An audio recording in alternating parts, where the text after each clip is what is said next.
¿qué dice la lluvia, el calor, el aire muy frío? ¿Verdad? Quiero pedirles, hermanos, por favor, que abran sus Biblias.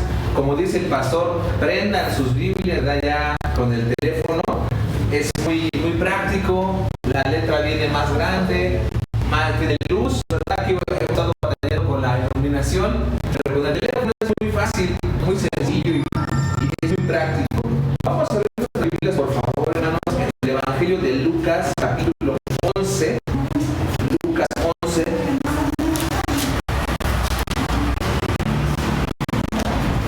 Verso 1. Mientras llegamos ahí, el título de la predicación de esta tarde se llama Enséñanos a orar. Enséñanos a orar. Ya Juancito con muchas fuerzas, es muy fuerte, siempre hace competencia. Quiero pedirle a mi hermana Raquel o a mi hermana Mari si nos puede ayudar con el bebé, por favor, para que pueda sumar mi primera lección y podamos escuchar con atención el tema de esta tarde. Estamos en Lucas capítulo 11, verso 1. El tema de esta noche, hermanos, se llama Enséñanos a orar. Y dice así el verso 1 de Lucas 11. Aconteció que estaba Jesús orando en un lugar y cuando terminó, uno de sus discípulos le dijo: Señor, enséñanos a orar, como también Juan enseñó a sus discípulos. Hermanos, qué maravillosa petición de este discípulo del Señor, que él veía a su maestro, él veía a Jesús orando, practicando, dando el ejemplo de una vida de oración, ¿verdad? Y dice este pasaje que cuando el Señor terminó de orar, se vuelven a encontrar nuevamente y le dice: Señor, enséñanos a orar, como Juan también le enseñó a sus discípulos. Hermanos, amigos, ¿no se han dado cuenta? Nos hemos percatado que muchas de las oraciones que podemos escuchar posiblemente en internet, posiblemente en alguna grabación, hay oraciones que posiblemente pueden ser muy bonitas, muy espirituales, y alaban, glorifican, piden a Dios, pero muy pocas veces le piden perdón a Dios por los pecados. No se han dado cuenta, ¿verdad? Y este pasaje, amigos, hermanos, dice ese hombre, ese discípulo que se acercó a Jesús: Señor, enséñanos a orar. Enséñanos a orar. Y creo, hermanos, que también eso es algo muy interesante, muy importante, que nosotros como hijos de Dios tenemos que aprender a orar de la manera correcta, como el Señor un día les enseñó a sus discípulos. Vamos, por favor, a buscar el Evangelio de Mateo capítulo 6. Evangelio capítulo 6, verso 5. Y aquí, ¿verdad?, el Señor Jesucristo les está enseñando a sus discípulos cómo orar. ¿Qué cosas debe de tener una oración? ¿Qué elementos, hermano, hermana, debe de tener su oración? Cuando estamos en intimidad con Dios, cuando estamos de rodillas con Dios, cuando estamos dirigiendo una oración a Dios, ¿qué elementos debe de contener nuestra oración? Dice el Evangelio de Mateo capítulo 6, verso 5, vamos a leerlo. Dice así: y cuando ores, dice el Señor, está enseñando, está instruyendo a sus discípulos: y cuando ores, no seas como los hipócritas, porque ellos aman el orar en pie en las sinagogas y en las esquinas de las calles para ser vistos de los hombres. De cierto les digo que ya tienen su recompensa. Mas tú, aquí está la instrucción, mas nosotros, cuando oremos, entra en tu aposento y cerra la puerta, ora a tu Padre que está en secreto, y tu Padre que te ve en lo secreto te recompensará en público. Y orando, dice Jesús, y orando cuando estés ahí en secreto con tu Padre, no uses vanas repeticiones como los gentiles, que piensan que por su palabrería serán oídos. Y dice el verso 8: no se hagan pues semejantes a ellos, porque vuestro Padre sabe necesidad antes de que vosotros le pidáis. Ustedes pues orarán así. Y empieza: Padre nuestro que estás en los cielos, santificado sea tu nombre. Venga tu reino, hágase tu voluntad, como en el cielo, así también en la tierra. Y el pan nuestro de cada día, dánoslo hoy, y perdónanos nuestras deudas, como también nosotros perdonamos a nuestros deudores. Y no nos metas en tentación, mas líbranos del mal, porque tuyo es el reino, y el poder, y la gloria, por todos los siglos. Amén. ¿Verdad? Esto que acabamos de leer, hermanos, es lo que es muy conocido, lo que mucha gente lo conoce como el Padre Nuestro, ¿verdad? Esta frase, esta porción, muchas veces lo encontramos en un cuadro, lo podemos encontrar en un pergamino, en transporte público, ¿verdad? A veces hay pequeños pergaminos que van colgando ahí en el transporte, y es muy conocido. Esta es una oración que se conoce como la oración modelo, que el Señor Jesús le enseñó a sus discípulos, ¿verdad? En la Biblia, en los evangelios, encontramos más oraciones que hizo Jesús. Esta es conocida de ellas. Y hermanos, amigos, es interesante que el Señor Jesucristo en el verso 9 dice: ustedes pues oren así, y les dice: Padre nuestro, ¿verdad? Dios, podemos dirigirnos a Dios como eso, como nuestro Padre, como alguien que cuida de nosotros, como alguien que nos protege, como alguien que está a nuestro cuidado, y que Él como Padre, nosotros podemos pedirle y Él nos puede contestar, nos puede responder, sustentándonos de cualquier cosa que nosotros le podamos pedir. Saber, ¿verdad?, también nuestra posición, saber que nosotros somos hombres, que nosotros somos criaturas, que nosotros somos hijos, y que Él es nuestro Padre, ¿verdad? Debe de haber un respeto, debe de haber una solemnidad, debe de haber una división entre nuestra posición como seres humanos y la posición de Dios, alguien superior, alguien de autoridad, ¿verdad? Y dice más adelante en el verso 9: Padre nuestro que estás en los cielos, ¿verdad? Saber que el Señor habita en los cielos. Nosotros como seres humanos vivimos en el mundo, vivimos en la presencia del pecado. Aunque nosotros ya somos apartados para Dios, estamos en el mundo, pero no pertenecemos al mundo, sino que vamos en un peregrinar, y a su tiempo vamos a estar en el cielo con Dios, ¿verdad? Pero mientras eso sucede, estamos en el mundo, estamos en la presencia del pecado, y Dios habita en santidad, apartado, lejos. Él no tiene ninguna comunión con el pecado ni con las tinieblas. Y por eso dice este pasaje que Padre nuestro que estás en los cielos, ¿verdad? Tú que habitas en santidad, tú que eres bueno, tú eres el único justo, el único que no ha pecado nunca. Y dice: santificado sea tu nombre. Hermanos, nuestra oración debe también contener eso, dirigirnos a alguien de respeto, a la autoridad, que Él es Dios, ¿verdad? Reconocer que Él es santo y nosotros somos pecadores. Para repetirlo, porque ya somos lavados y ya somos redimidos por la sangre de Cristo, somos pecadores y continuamos pecando.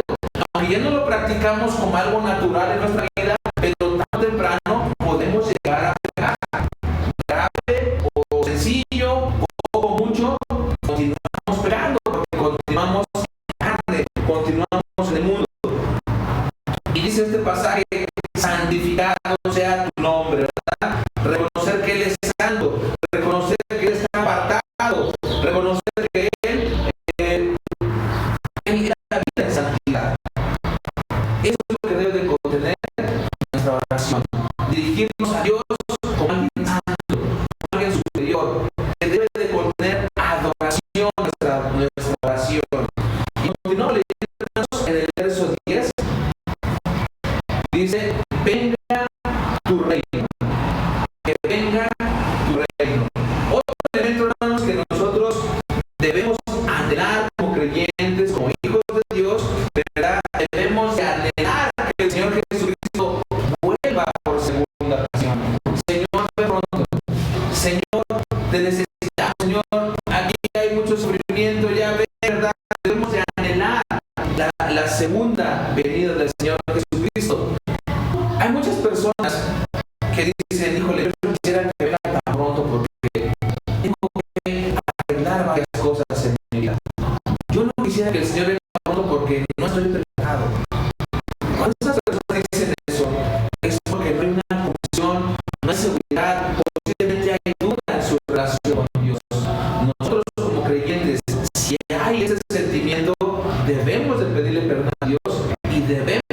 de reconciliarnos con Él y debemos anhelar que el Señor venga por segunda ocasión. Vamos a buscar, por favor, hermanos, estamos ahí en Mateo, pero ahora el capítulo 4, 17. Dice, venga tu reino. Vamos a ver otro pasaje en Mateo 4, 17. Dice así: desde entonces comenzó Jesús a predicar y a decir, arrepentíos, porque el reino de los cielos se ha acercado. Hermanos, qué importante es lo que hizo el Señor Jesucristo, que Él mismo en persona vino también y fue a predicar a las calles, fue a predicar a las ciudades, a las aldeas, en todo lugar. El Señor predicaba, arrepiéntanse y conviértanse, porque el reino de los cielos se ha acercado. ¿Qué quiere decir esto, hermanos? El reino de los cielos se ha acercado. Dios habita en santidad, Dios habita en el cielo, y dice Jesús, el reino de los cielos se ha acercado. Es decir, donde habita Dios, aquel lugar que es santo, que no hay pecado, no hay enfermedad, no hay dolor, no hay llanto, no hay comunión con las tinieblas, donde habita Dios, ese lugar se ha acercado, está a nuestro alcance, está a nuestra decisión. Jesucristo decía, arrepiéntanse porque el reino de los cielos está a tu alcance, se ha acercado, ¿verdad? Nosotros, al poner nuestra fe en Jesucristo, al creer que el Señor pagó por nuestros pecados, nosotros tenemos un lugar en aquel reino de los cielos a través de Jesucristo, a través de su muerte, de su crucifixión, de su sacrificio. Nosotros tenemos un lugar en el reino de los cielos gracias a Jesús y su sacrificio. Hermanos, tenemos que anhelar estar con Dios, y para eso tenemos que estarnos limpiando cada día más de pecado, tenemos que estar limpiándonos cada día más de pensamientos, de prácticas, de cosas. En nuestra conducta tenemos que corregir. ¿Por qué? Porque esperamos a Jesús, y si eso pasa, gloria a Dios. Pero si nosotros morimos antes, que tengamos la seguridad, tengamos la convicción de que vamos a ir al cielo con Él. Por eso, ¿verdad? Tenemos que anhelar el reino de los cielos, porque vamos a estar allá. Tenemos que ponernos a cuentas, hermanos. Vamos a buscar otro pasaje en el Evangelio de Marcos 1:15. De Marcos, no pierdan Mateo 6, si lo perdieron, lo volvemos a encontrar. Marcos 1:15.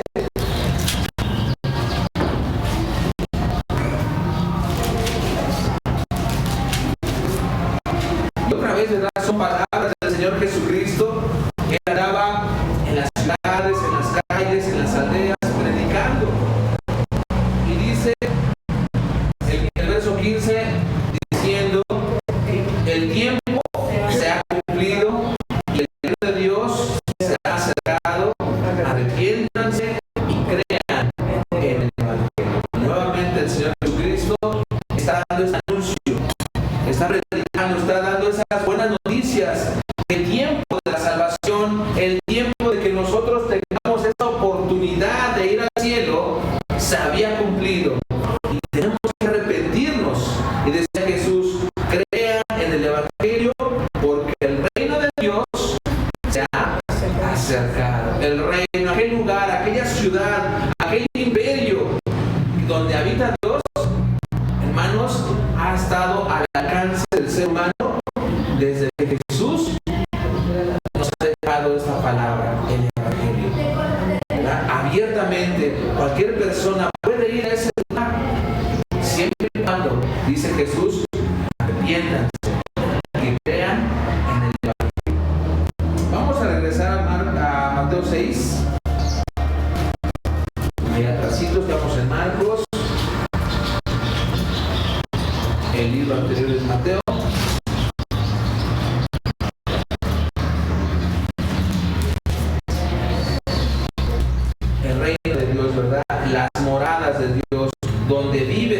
donde habita el Señor. Dice, venga tu reino, dice el verso 10.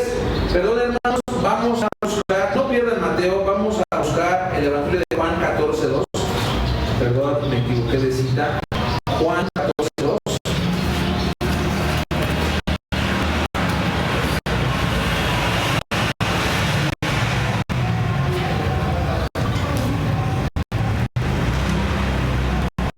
Aquel lugar, aquel reino, aquella extensión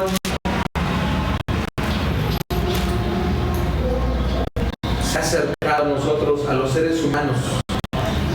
Y dice Juan 14:2, en la casa de mi Padre, está hablando el Señor Jesucristo, en la casa de mi Padre muchas moradas hay, muchas habitaciones, mucho lugar para vivir. Si así no fuera, yo se los hubiera dicho, voy pues a preparar lugar para ustedes. Esto nos da más seguridad que el reino de Dios, que la habitación de Dios se ha acercado al ser humano. Y Jesús dice, en la casa de mi Padre hay mucho lugar para todos ustedes. Dice, en la casa de mi Padre muchas moradas hay. Si así no fuera, yo se los hubiera dicho. Y dice Jesús, voy para allá, voy a preparar lugar para ustedes. Hermanos, en estos instantes el Señor Jesucristo está haciendo los preparativos para que usted y yo y más personas podamos ir al cielo con el Padre. Por eso, hermanos, es importante compartir el Evangelio. Por eso es importante compartir nuestra fe con nuestros seres queridos, con nuestros amigos, nuestros familiares, nuestros vecinos, la gente con la que tenemos contacto, ¿verdad? Tenemos que compartir el Evangelio. No vayamos solos, hermanos, al cielo. Vayamos con alguien más. Hay un canto muy hermoso que cantamos en la iglesia. Dice, con una mano, con una mano alcanza a Jesús y con la otra trae un amigo, ¿verdad? Se llama el canto de Vuelve a Nacer. Con una mano alcanza a Jesús y con la otra trae un amigo, ¿verdad? Así como una especie de cadenita, ¿verdad? Qué hermoso, hermanos. Tenemos que esforzarnos. Muchas veces podemos decir, es que a mí, pues como que da pena, a mí no se me da mucho eso, pero si no lo intentamos, pues no lo vamos a lograr, ¿verdad? Dios va a capacitar, Dios va a iluminar, Dios va a poner palabras en sus labios para que ustedes puedan compartir su fe, ¿verdad? Y de esa manera, esa semilla que es el Evangelio quedará sembrada en el corazón de esa persona y a su tiempo dará fruto, ¿verdad? Ok, continuamos, hermanos. Dice, en la casa de mi Padre muchas moradas hay, voy pues a preparar lugar para ustedes. Debemos anhelar vivir con Dios eternamente en su reino. Continuamos leyendo el verso 10 de Mateo. Dice, venga tu reino y hágase tu voluntad. Aquí es donde ya vienen los problemas. Hágase tu voluntad. Muchas veces nosotros pues queremos hacer lo que queremos hacer nuestra voluntad, queremos hacer lo que hay en nuestro corazón. Y muchas veces pues omitimos pedirle, ¿verdad?, la dirección de Dios o que sea su voluntad, ¿verdad? Entramos en conflicto ahí, hermanos, y no podemos aceptar la voluntad de Dios cuando es un problema, cuando tenemos alguna necesidad, cuando tenemos alguna enfermedad, cuando podemos tener alguna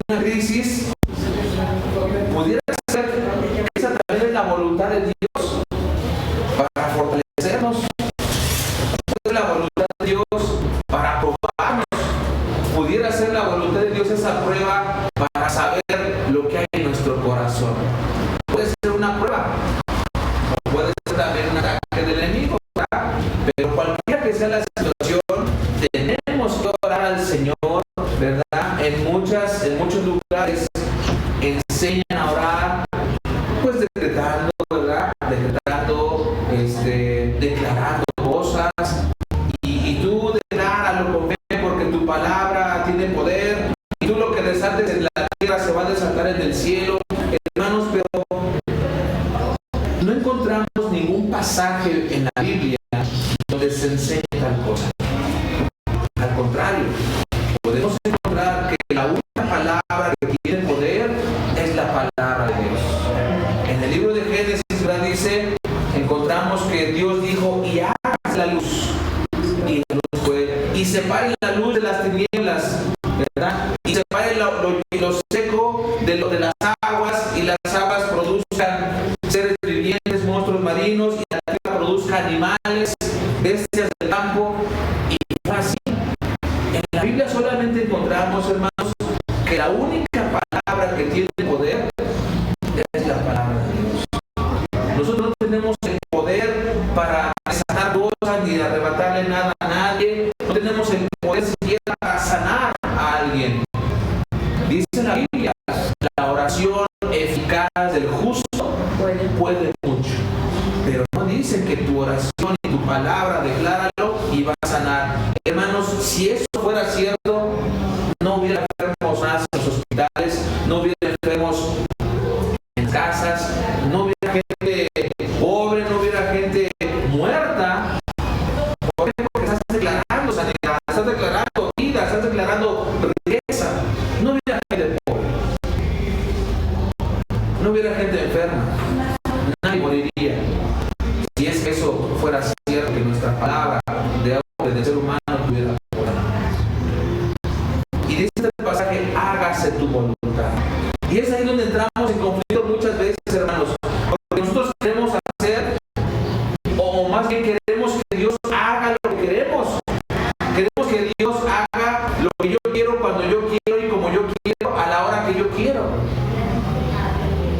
Y ahí es donde entramos en conflicto, hermanos.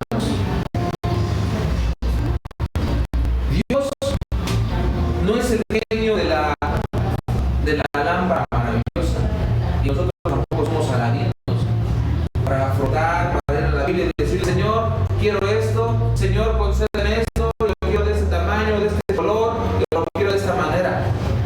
No, hermanos, Dios no está a nuestra disposición. Él es nuestro Padre y nos provee y nos escucha y nos responde. Pero tenemos que pedir, como enseñó Jesús a sus discípulos, pedir conforme a su voluntad y no a lo que yo quiero.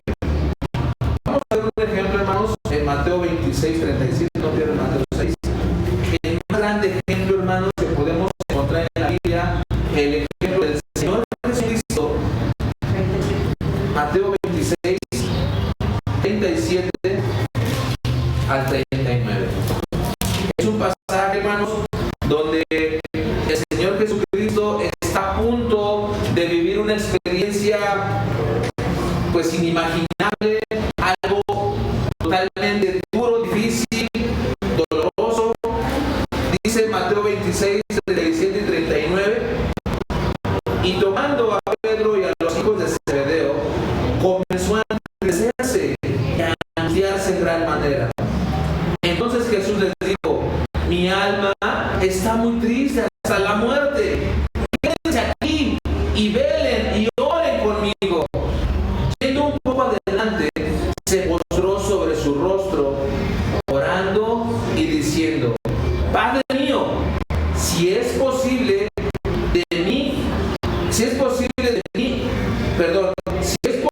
pase de mí esta copa, pero no se haga como yo quiero, sino como tú. Hermanos, era un momento cuando el Señor Jesús iba a ser arrestado para ir a la cruz, y dice este pasaje que su alma se había entristecido tanto que le dijo a sus discípulos, oren conmigo, ayúdenme a orar. En otro pasaje, ¿verdad?, dice que él sudaba grandes gotas de sudor, pero eran grandes gotas de sangre por la angustia, por aquel momento que iba a enfrentar al Señor Jesucristo, porque iba a cargar con todo el pecado del mundo, con tu pecado y con el mío también.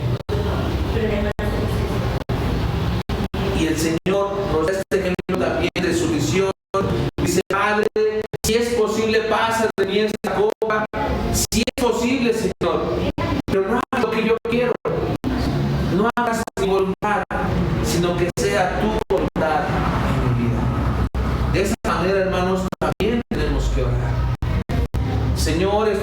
esta necesidad, estoy pasando esta prueba, Señor, es muy dura para mí. Solamente fortaléceme, solamente sosténme, para que, Señor, yo no decaiga, yo no retroceda hacia atrás. Solamente, Señor, fortaléceme. Es difícil para mí, Señor, me duele, Señor, no quiero. Lo que hay en tu corazón le puedes decir en tu oración a Dios, pero siempre pedir conforme a su voluntad, sabiendo, hermanos, que la voluntad de Dios, los planes de Dios son de bendición, no de maldición, son de vida y no de mal. Nuestra oración, hermanos, debe de contener también este elemento importante, que se haga conforme a la voluntad de Dios. ¿Verdad? Vamos a continuar en Mateo 6.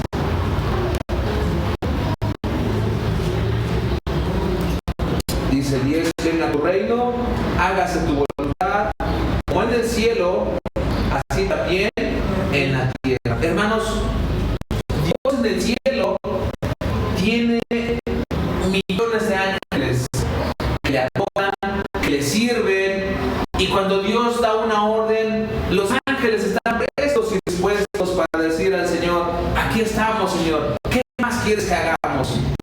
Nosotros también, dice este pasaje, hágase tu voluntad como en el cielo, así también en la tierra.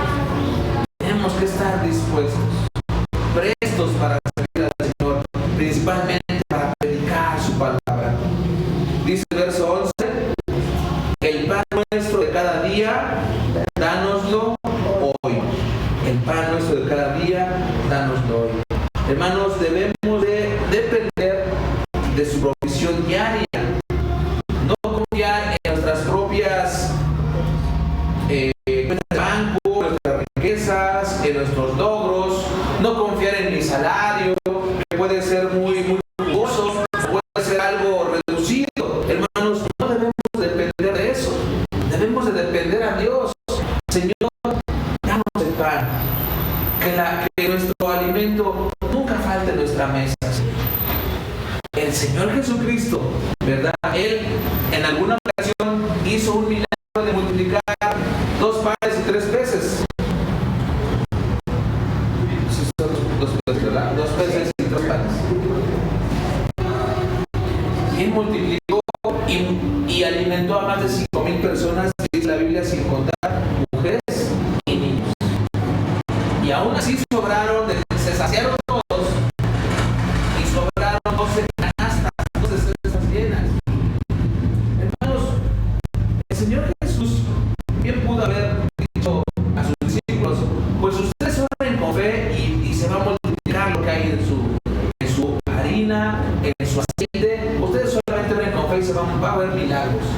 No, el Señor Jesús nos enseña a orar, que aún, ¿verdad?, aunque haya un ingreso suficiente en casa, tenemos que pedirle nuestra provisión día con día al Señor. Padre, danos el pan.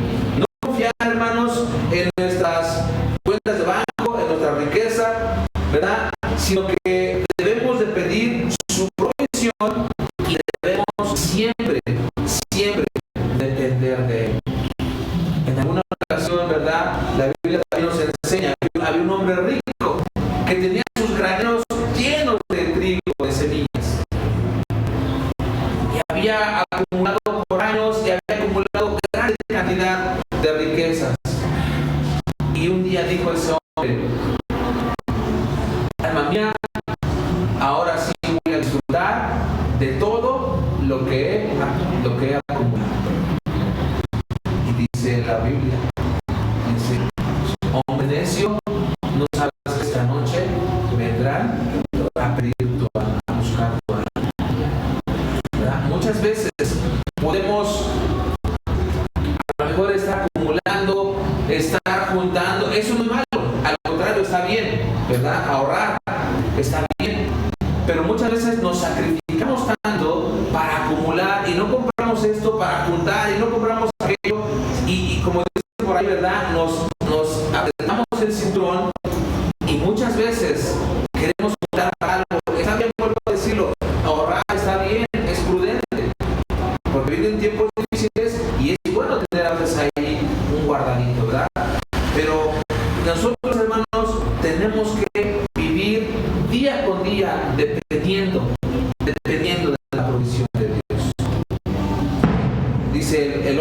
pan nuestro de cada día dánoslo hoy. Y dice el 12, y perdónanos nuestras deudas, como también nosotros perdonamos a nuestros deudores. Aquí también, ¿verdad? A veces se nos olvida. Señor, dame esto, Señor, te pido por esto, Señor, te pido por aquello, y dame, y dame, y dame, y dame. Y nos olvidamos de pedirle perdón a Dios. Nos olvidamos que le hemos fallado, nos olvidamos que le hemos ofendido, que le hemos olvidado, le hemos dejado de lado. Pero eso sí, ¿verdad? Queremos que Dios nos dé y que Dios nos bendiga a manos llenas. Hermanos, tenemos que también decirle a Dios en oración que nos perdone. O porque hemos dejado de hacer cosas, o porque hemos hecho cosas que no están bien en la gracia. Tenemos que pedirle, tenemos que ponernos a cuentas con Dios. Y dice este pasaje, perdónanos nuestras deudas, como también nosotros perdonamos a nuestros deudores. Nosotros tenemos que pedirle perdón a Dios. Si somos conscientes, sabemos que fallamos a Dios. Dice el pasaje, ¿verdad? Otro pasaje, que si nosotros decimos que no hemos pecado, le hacemos a Dios mentiroso. Como seres humanos fallamos, tarde o temprano. Tenemos que ir a Dios en oración, Señor, perdónanos. Pero también nosotros tenemos que perdonar a las personas que nos han ofendido, que nos han agredido, que nos han faltado el respeto, que nos han agraviado. Dice el verso 13, y no nos metas en tentación, mas líbranos del mal. Dice, perdón, antes de del 13, el 14, hermanos. Porque si perdonamos a los hombres sus ofensas, os perdonará también a vosotros vuestro Padre Celestial. Mas si no perdonas a los hombres sus ofensas, tampoco vuestro Padre nos perdonará nuestras ofensas. Tenemos que perdonarnos. Tenemos que perdonar a la persona que nos ofendió, al vecino, al jefe de trabajo, a mi hijo, a mi esposo, a mi esposa. Tenemos que perdonar. Y perdonar no es olvidar. Perdonar no es de que, pues ya se me olvidó, a mí no me hace nada, no me afecta. Tú si quieres decir lo que quieras, a mí no me afecta. No. Perdonar, hermanos, no es olvidar. Perdonar es cuando tú tienes la decisión de decirle a esa persona, perdón, porque hay amor en mi corazón, porque Cristo vive en mí. Y cuando perdonas a que te ofende, a que te agredió, nosotros estamos demostrando que tenemos el carácter de Cristo. Y si nosotros, dice este pasaje, dice Jesús, si tú no perdonas a los hombres sus ofensas, tampoco el Señor nos perdonará nuestros pecados que tenemos contra Dios.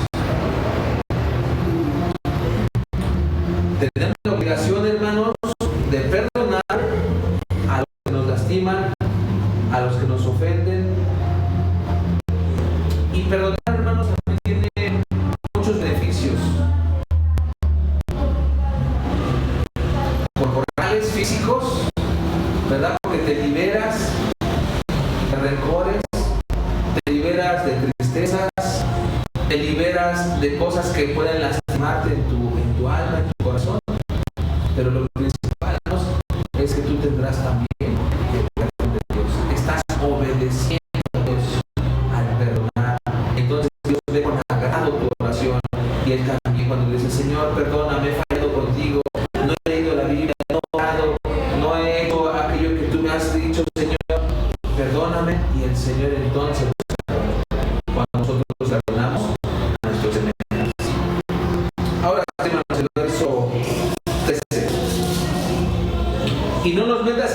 tentación, mas líbranos del mal, porque tuyo es el reino, el poder y la gloria por todos los siglos. Amén. Dice, y no nos metas en tentación, mas líbranos del mal. Al pedir esto, hermanos, a Dios, estamos diciendo que reconocemos nuestra incapacidad como personas que fallamos de seguir a Jesús, ¿verdad? Sin desviarnos y sin pecar, y que somos muy impotentes para salir de alguna circunstancia que sea demasiado difícil o que sea demasiado dura para nosotros. Vuelvo a decirlo, hermanos, cuando nosotros le decimos al Señor, no nos metas en tentación, Señor, líbranos del mal, estamos reconociendo ante Dios que nosotros somos incapaces, que somos impotentes de poder salir con nuestras propias fuerzas, o nuestras propias capacidades, o nuestros propios medios, de salir de una situación difícil para nosotros. Por eso tenemos que decirle al Señor, Padre, pues no nos metas en tentación. El Señor, cabe mencionar que el Señor no tienta. El Señor, el que tienta es el enemigo. Pero Dios sí puede probar. Solamente tenemos que decirle al Señor que nos fortalece si nos encontramos en una situación que nos sintamos incapaces de salir por nosotros mismos. Decirle al Señor, fortalécenos. Reconocemos, Padre, que yo no puedo salir por mí mismo. Solamente ayúdame, fortaléceme. Dame tu mano, Señor, para salir victorioso en tu nombre. En otras palabras, estamos diciendo al Señor, ayúdanos a que no nos permita que nuestra vida llegue a una tentación que no podamos controlar. ¿Verdad? Estamos diciendo al Señor que nos ayude, que no permita al Señor que nuestra vida llegue a tal grado de una tentación que nosotros seamos incapaces de controlar. Para terminar, hermanos, vamos a buscar la primera carta de Tesalonicenses. Primera carta a Tesalonicenses 5:16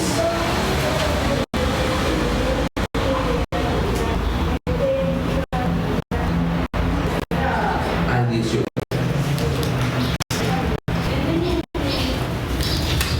Estamos ahí. Dice, estén siempre gozosos, estén siempre contentos,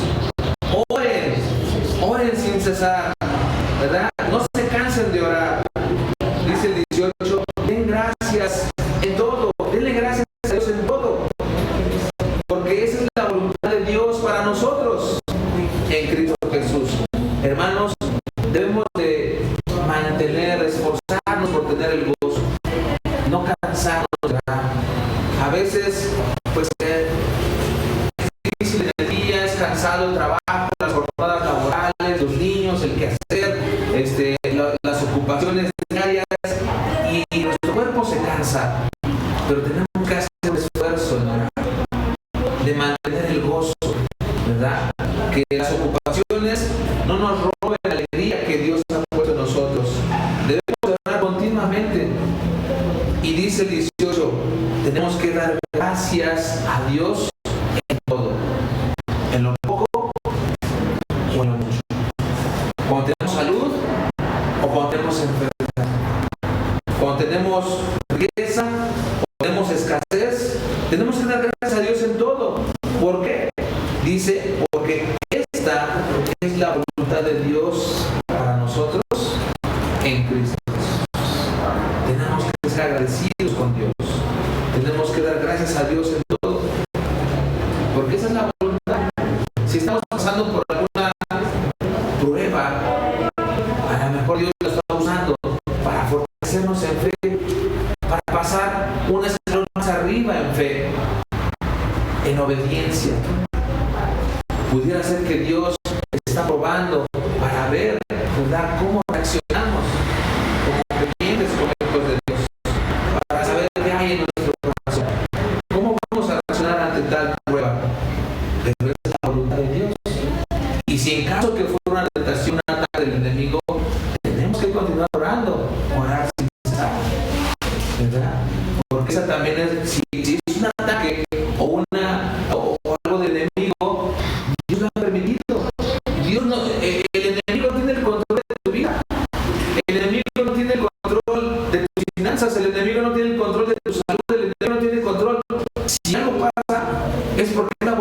lo ha permitido, porque Dios lo ha permitido, pero Dios tiene el control de nuestras vidas. Recordamos a Job, ¿verdad? Pasó muchas calamidades.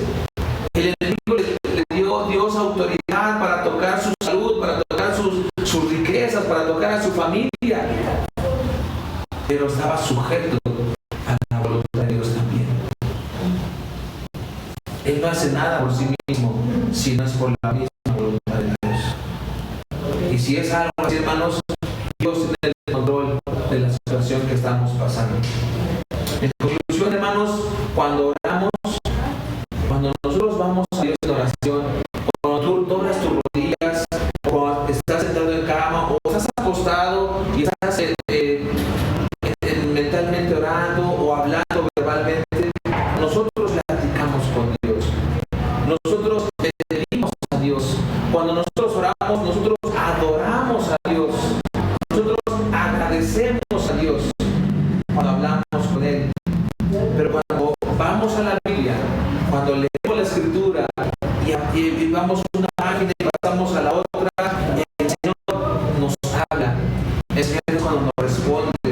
Es cuando el Señor nos dice cuál es su voluntad, que es agradable y perfecta para nosotros. Hermano, Él quiere que nosotros oremos como Él nos ha enseñado. Si algo no quedó muy claro, ¿verdad? Podemos ir otra vez a Mateo capítulo 6. Ahí están los elementos, por lo menos, ¿verdad? Para recordar cómo debe ser nuestra oración.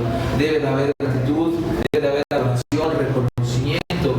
Debemos de pedir conforme a su voluntad y no conforme a nuestros deseos, ¿verdad? El Señor quiere tener una comunión con cada uno de nosotros y está en oración. Es importante aquel hombre